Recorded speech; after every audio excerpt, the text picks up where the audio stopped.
Activists have expressed alarm after the so-called Prime Minister of Pakistan-occupied Jammu and Kashmir called for jihad on January 5th, pledging to revive jihadi culture in the region.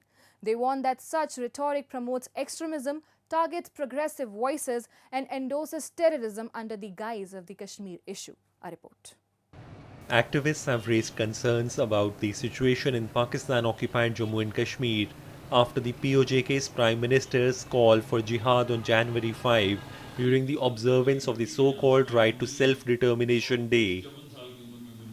The event, organized by various factions of radical groups, saw the Prime Minister address a crowd and promise that his government would support the revival of jihadi culture in the region. Raising concern, activists have claimed, by stoking jihadi culture in PoJK, the government is likely to target progressives, liberals, and nationalist secular elements of the society. They have said such declarations made under the guise of advancing the Kashmir issue is a blatant endorsement of terrorism in the name of Islam.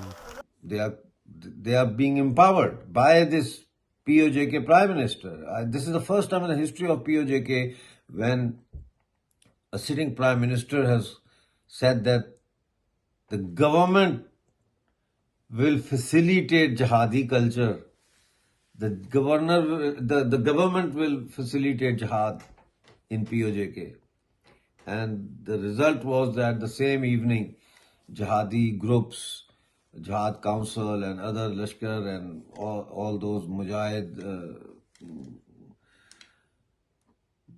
they all were on the streets of Muzaffarabad and they were celebrating with automatic weapons. We are deeply concerned and alarmed by the recent public statements made by the so-called Prime Minister of Azad Jammu and Kashmir, Chaudhry Anwarul Haq, in which he openly called for initiating jihad.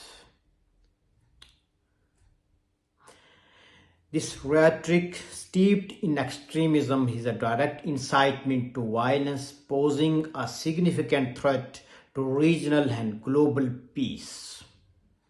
Such declarations, made under the guise of advancing the Kashmir issue, represent a dangerous departure from diplomatic norms and a blatant endorsement of terrorism in the name of Islam. The recent statements by the PoJK PM are a grim reminder of Pakistan's unchanged playbook of exploiting religion to justify violence and maintain control. The people of PoJK have suffered from decades of exploitation, with their resources plundered and infrastructure neglected. The introduction of jihadi culture will only exacerbate these issues, further isolating the region from peace and progress.